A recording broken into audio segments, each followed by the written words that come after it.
Selamat pagi buat kita semua.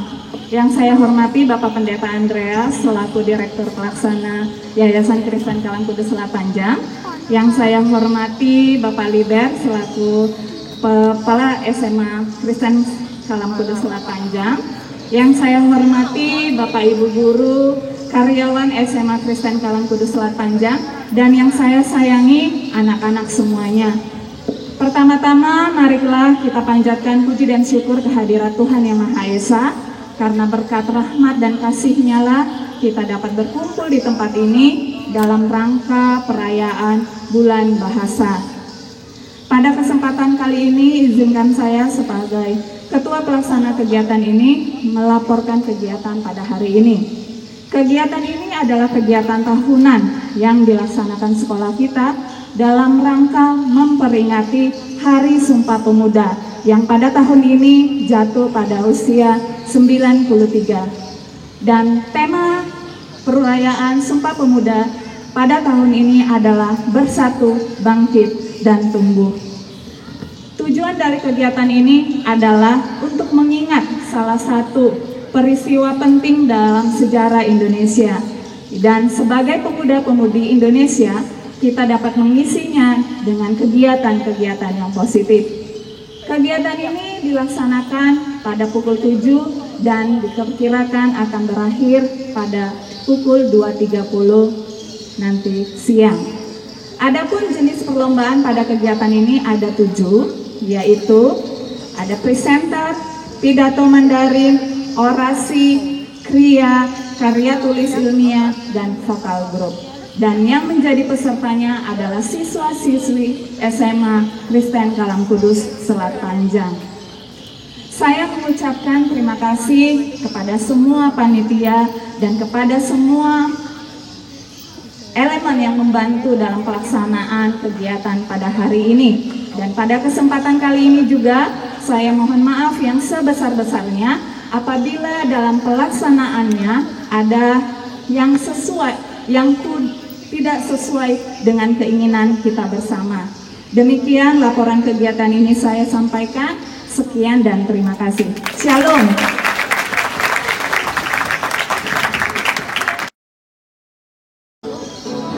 Selamat pagi pemirsa, senang sekali kembali lagi bersama saya, Hania Natali, tentunya di acara Lintas Budaya.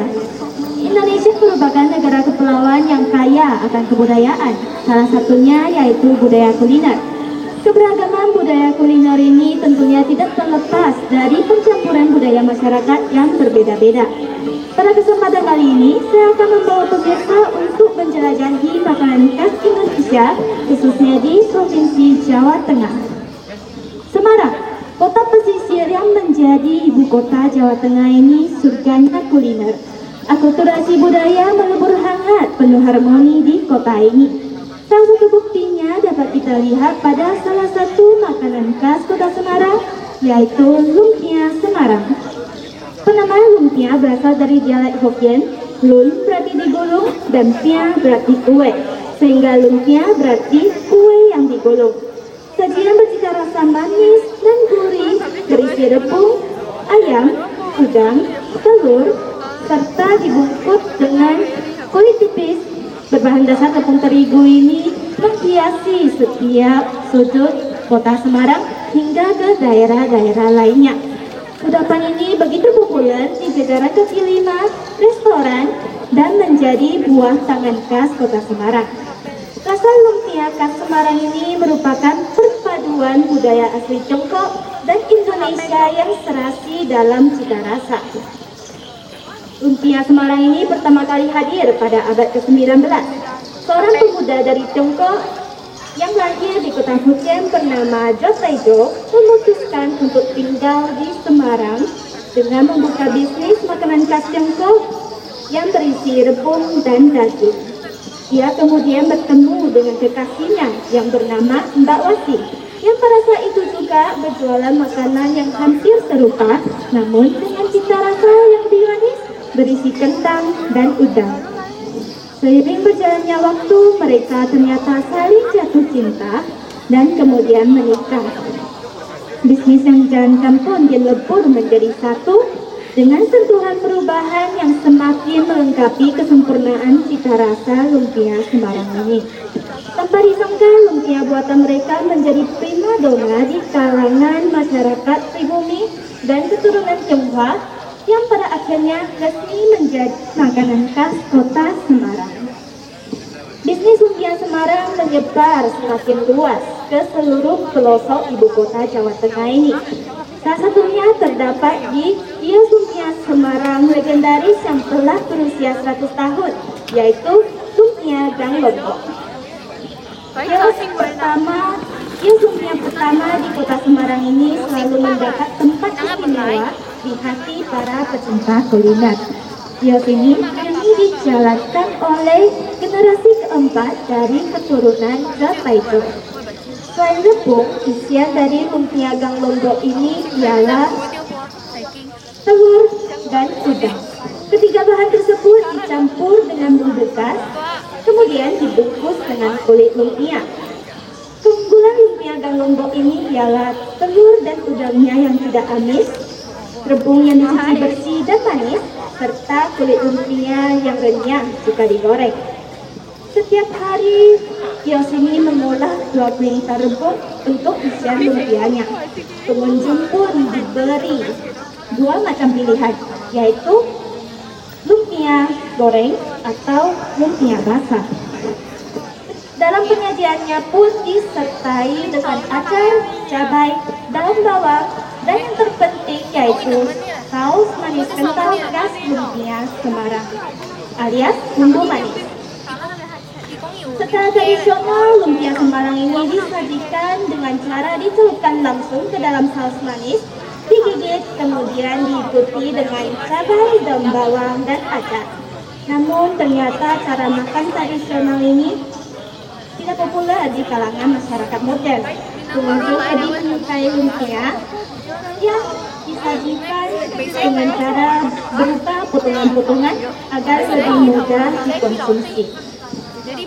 Hingga saat ini, inovasi rasa lumpia Semarang semakin mudah ditemukan. Salah satunya seperti yang disajikan oleh restoran yang tampak cukup menarik ini, Lumpia Ciklene. Masih dikelola oleh keturunan Japaijo, menikmati lumpia Semarang di tempat ini terasa berbeda. Toko lumpia yang buka sejak tahun 2014 ini membawa konsep modern pada makanan tradisional Semarang. Di sini, pengunjung diberikan berbagai macam pilihan rasa lumpia, mulai dari lumpia rasa original hingga lumpia dengan daging olahan kepiting, ikan kakap, dan lumpia rasa jamun Nusantara. Lumpia Ciklene berdiri dengan konsep kafe di mana para pengunjung dan pecinta kuliner dapat menikmati lumpia Semarang dengan suasana yang lebih nyaman. Lumpia di sini juga berkembang dengan inovasi baru tanpa meninggalkan budaya asalnya. Konsep modern ini juga turut mengundang para anak-anak generasi muda untuk mencicipi lumpia khas Semarang ini, sehingga kelestarian budaya kuliner yang satu ini pun turut terjaga. Makanan khas bersejarah memanjakan lidah dengan cita rasa yang lezat. Semua menjadi pesona kota pesisir Semarang. Baik pemirsa, demikian informasi telah kami sampaikan pada pagi hari ini. Saya Tania Natali mengucapkan terima kasih atas perhatian Anda dan sampai jumpa.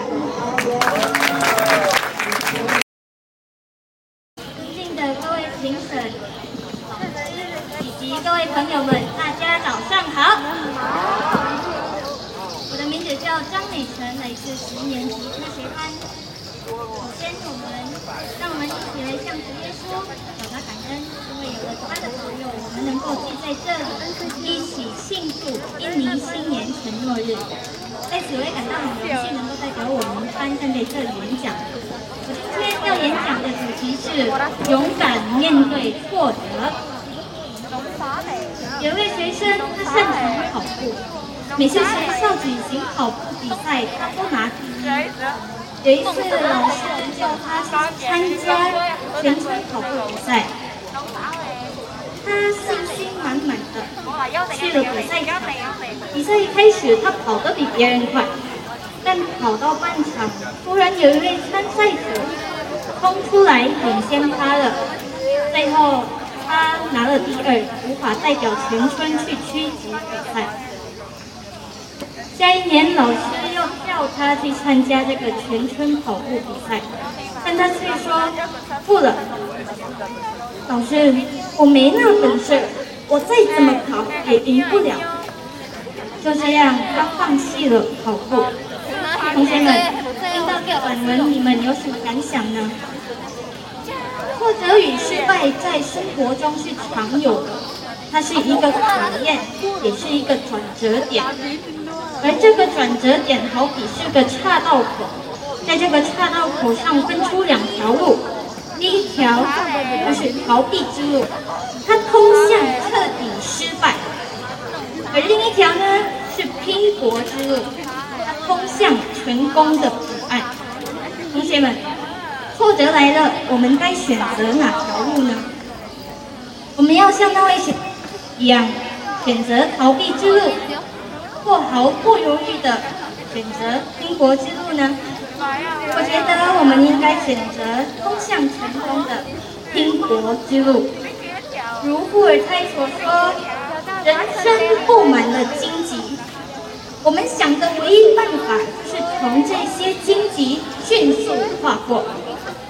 那么现在问题来了，我们该怎样跨过这些充满荆棘的拼搏之路呢？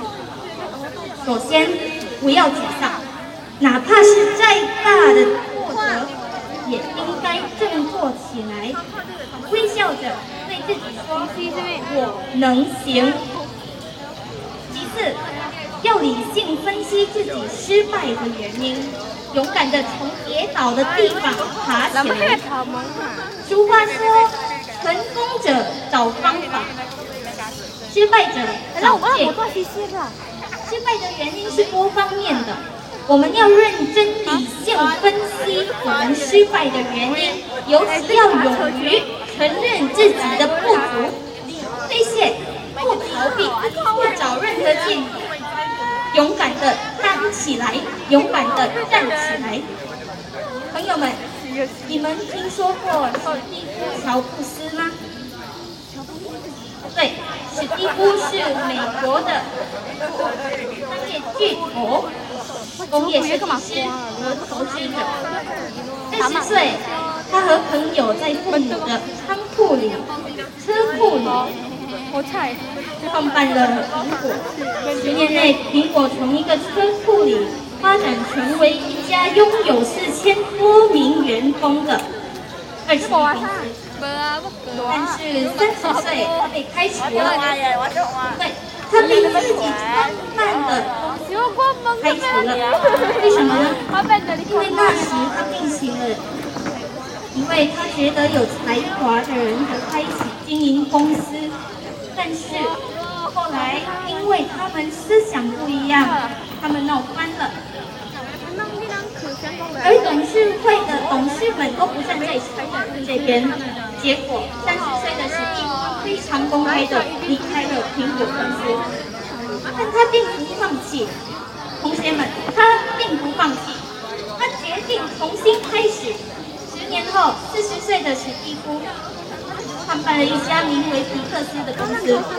1995年，皮克斯创作了世界第一部电脑动画故事片《玩具总动员》，或在英语我们说 Toy Story。我相信在此的朋友们应该听过这部电影。现在皮克斯已经成为世界上最著名的动画工作室之一。朋友们，史蒂夫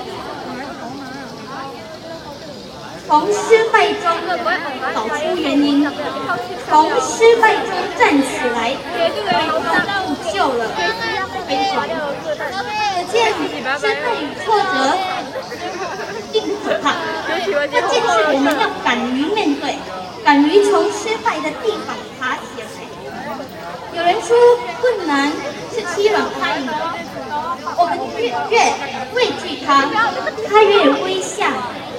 我们越不将它放在眼里，他越对你表示公正。同学们，我们刚进行了由于各个学生的本领和基础不一样，有的同学得到了高的成绩，而有的同学觉得他的成绩不理性，没有达到自己的目标。但是我要告诉大家的是，成绩的高低只能代表过去，不能代表将来。成绩低根本不代表我们笨，仍需要我们趁现在从那吸取教训，分析出自己为什么会失败，总结自己的不足之处，努力奋斗，成为更好的自己。不管是在生活中或是在学习过程中，我相信只要我们积极乐观、坚强自信、勇于拼搏，一定能够跨过荆棘，迈向不同之路，成为对国家甚至对世界有用的青年。谢谢大家。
Selamat pagi para hadirin dan para juri yang saya hormati, serta teman-teman yang saya kasihi.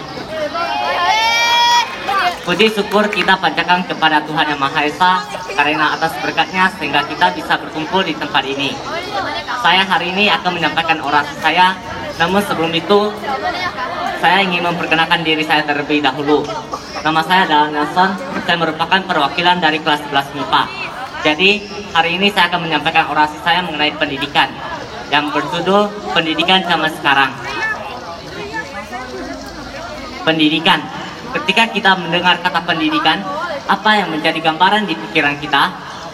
Ketika kita mendengar kata pendidikan, apa yang kita pikirkan mengenai pendidikan? Apakah pendidikan itu penting? Penting. Pendidikan itu tidak hanya penting, melainkan sangat-sangat penting. Seperti yang telah disampaikan oleh seorang mantan presiden dari Afrika Selatan, yaitu Nelson Mandela, di dalam situs wisatanabawi.com, yang mengatakan bahwa pendidikan adalah senjata paling mematikan di dunia. Karena dengan pendidikan, Anda mampu mengubah dunia. Jadi saya sangat setuju dengan apa yang disampaikan oleh Nelson Mandela ini. Karena pendidikan itu akan menjadi suatu penentu bagi masa depan seseorang, masa depan suatu bangsa, dan juga masa depan suatu dunia. Hanya dengan pendidikan, maka kita akan dihormati oleh bangsa lain. Hanya dengan pendidikan, kita mampu berdiri sejajar dengan bangsa lain. Hanya dengan pendidikan, kita mampu bersaing dengan negara lain. Dapat kita bayangkan, apabila suatu negara tidak memiliki pendidikan yang baik, maka bagaimana nasib bangsa itu? Apakah mereka dapat bersaing dengan negara lain, atau sebaliknya mereka menjadi bangsa yang tertindas? Menurut kalian semua, apakah pendidikan itu sangat penting untuk kita capai? Penting. Menurut Macom.id, tingkat kecerdasan anak Indonesia berada di tingkatan ke-72 dari 78 negara. Hal tersebut menunjukkan bahwa pendidikan di Indonesia masih perlu adanya perbaikan, masih perlu adanya perubahan supaya kita dapat bersaing dengan negara lain. Dapat kita lihat banyak negara maju di dunia ini yang mereka memiliki pendidikan yang berkualitas, sehingga banyak orang dari Indonesia yang mereka memilih untuk berkuliah di luar negeri. Jadi kita harus ada perubahan di dunia pendidikan di Indonesia. Ada banyak sekali aliran pendidikan yang ada di dunia ini. Menurut researchgate.net, dasar aliran pendidikan di Indonesia ini merupakan dasar aliran filsafat Pancasila, di mana kita tahu Pancasila itu mengandung nilai, Pancasila itu mengandung kebenaran, Pancasila itu mengandung pandangan yang ketika kita menjadikan Pancasila sebagai ideologi bangsa kita. Oleh karena itu, di dalam dunia pendidikan Indonesia, kita menerapkan nilai-nilai Pancasila di dalamnya. Seperti yang telah disampaikan oleh seorang filsuf dari Britania Raya, yaitu Herbert Spencer, di dalam situs dekokata.com. Dia mengatakan bahwa tujuan utama pendidikan bukanlah pengetahuan, tetapi tindakan. Jadi dapat kita tahu bahwa pendidikan tidak hanya berbicara mengenai yang namanya pengetahuan, tetapi pendidikan juga berbicara mengenai yang namanya etika. Seperti yang kita tahu, banyak sekolah di Indonesia yang mengutamakan yang namanya karakter. Salah satu contohnya sekolah kita. Sekolah Kristen Kampung Kudus merupakan salah satu sekolah yang mengutamakan karakter seorang siswa. Jika kita memiliki pengetahuan yang sangat tinggi, namun kita tidak beretika, maka hal itu akan sama saja mal di mata orang lain. Pengetahuan harus diimbangi dengan yang namanya etika. Pasti di antara kita ada yang berpikir, untuk apa saya sekolah? Untuk apa saya mempelajari begitu banyak rumus?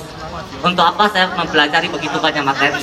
Apakah ketika nanti saya membeli sayur di pasar, saya membutuhkan rumus trigonometri, saya membutuhkan rumus persamaan kuadrat, atau saya membutuhkan materi-materi yang telah saya pelajari sebelumnya? Tapi apakah kita sadar bahwa hal itulah yang akan menjadi penentu bahwa kelak kita akan menjadi orang yang menjual sayur atau orang yang membeli sayur? Jadi harusnya kita memiliki kesadaran akan pentingnya pendidikan di dalam hidup kita.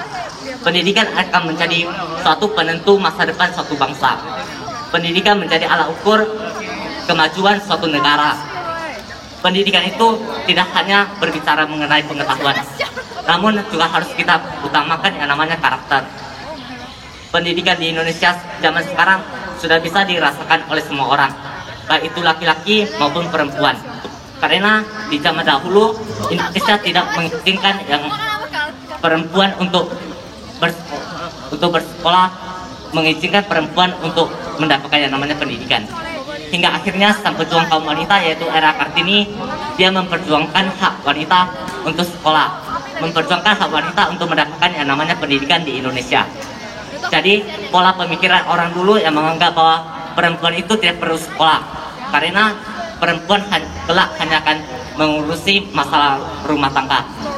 Tetapi seiring dengan perkembangan waktu, seiring dengan perkembangan dunia, pola pemikiran tersebut sudah mulai berubah. Banyak orang yang sadar bahwa baik itu laki-laki maupun perempuan semuanya membutuhkan yang namanya pendidikan. Jadi kita harus menggapai pendidikan setinggi mungkin. Pendidikan tidak mengenal yang namanya usia. Pendidikan tidak ada batasnya.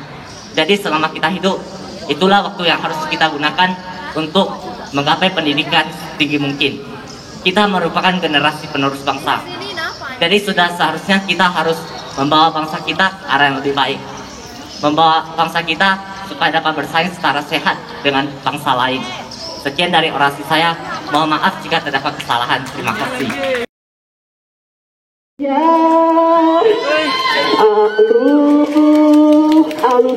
Lucia. To my spectators and to all my beloved friends, good afternoon. Piano playing by itself, there's some beautiful in the air, so let me introduce myself, because I'm so happy to be here. Hello everyone, my name is Vijay, I'm from class 11 science, and today I'm telling you about a story about the legend of Lake Toba. Hope you enjoy. A long time ago, there lived a poor young man in a valley. He had no parents, but the valley was so beautiful, and his big plant there will grow wonderfully. He lived there farming and fishing the river nearby. One afternoon, after working very hard, he went fishing.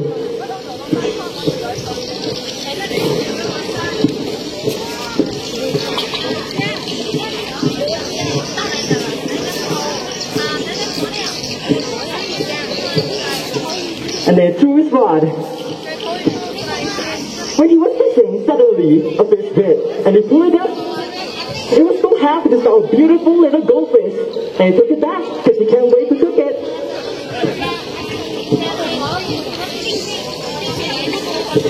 After putting it on the kitchen table, he got to get some firewood from the garden. When he came back, oh no! The goldfish is missing! Where could it have been to? Suddenly, a soft voice came from behind him.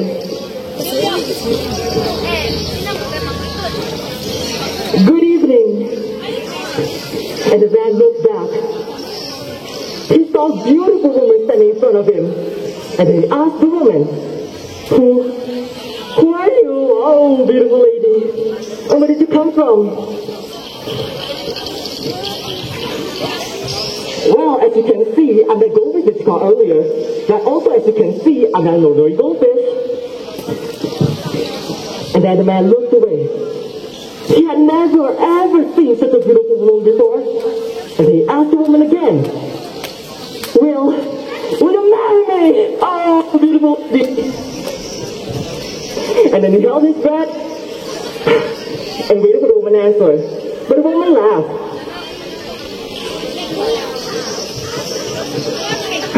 I touched and never asked. Believe me, it was only a little goldfish. Really?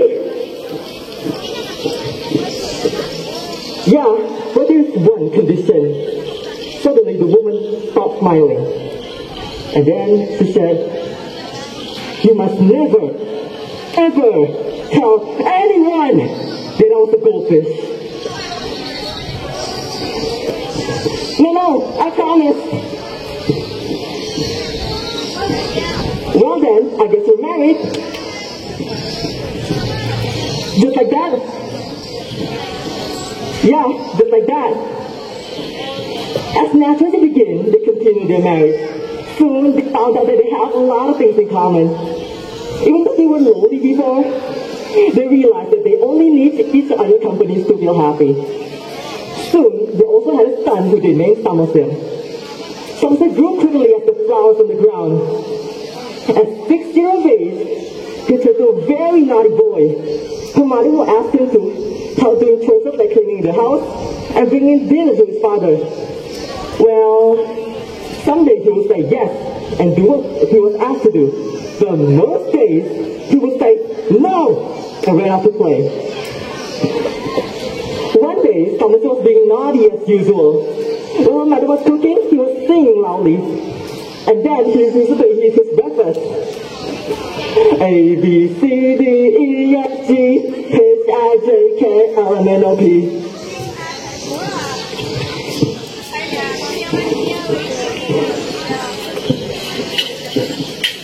Thomas says, come and bring dinner to your father. Why don't you do it? Because I'm cooking dinner for you. Well, I don't want dinner. You will in an hour. How do you know? Because you're human and you're hungry same time every evening. Well, I won't get hungry. You know my brother this morning, of course you will. Eventually, his mother convinced him to bring a box of rice and fish to his father in the field. It was a long walk through the field, and suddenly someone started to feel hungry. So he opened the box. The rice looked so delicious, and fish looked so juicy. Then eat a little both. But that only makes him feel more hungry.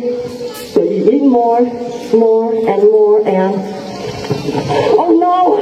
I've eaten all that dinner. All that was left were fish bones. What should I do? And he quickly wrapped it up hoping his dad won't notice.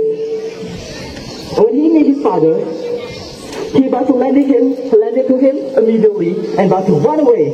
But his father was also so hungry, so he opened the box. Someone there!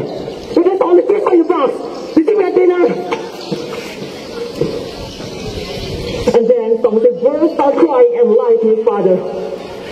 Dad, it was horrible. There was a fox attacking me, and he ate all the food, and he told me that I have to keep it a secret. Don't lie to me. I'm not lying. Yes, you are. You son of a fish. And he slapped almost without a warning. I'm not son of a fish. And he turned away and ran back home. Mom, am I son of a fish? He made that a joke, but your mother's face turned very serious.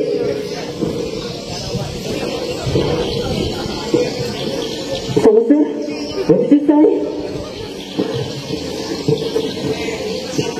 I said, Mom, am I son of a fish? Dad told me so.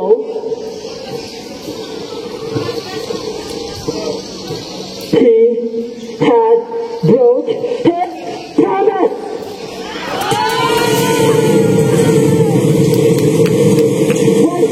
What did you mean, Mom? Tell me this son of a fish? Thomason, we'll kill this by the nearest hill and find it so you won't get drowned. What's happening, Mom? Just do what I say. Okay, Mother. Now, Thomason ran out of the house and climbed the hill. After picking out the box, the man realized what he just did. He just broke his promise, and then he slapped his son. And then he ran away and ran back home. Then he saw his wife. So his wife ran into a goldfish. And the lightning struck and she disappeared. The man lay in and looking everywhere for her, but she was gone. It was only then he realized what he just did. But it was too late. The valley started to flood, and the man was, "What's up, my father?" And then he came back up again. No! Still, the rain goes on and on, until the valley eventually turned into a lake. When the rain stopped, people come to see the formed lake. Even if the man doesn't have friends, people knew about him, and his strange but beautiful looking wife. People knew that he had died miserable and lonely, but no one knew where his father, where his wife, and his son went to. Because of this sad story, the lake was called Lake Toba. Toba means ungrateful. Over time, it was called Lake Toba. In the center of the lake, there was a small island called Island of Samothrace. Soon, people started to forget about the man, and he turned into just a stork. But the lake stayed forever. The moral of the story that we can get from this man is, we should never, ever break our promise if we make a promise with somebody. Thank you for listening.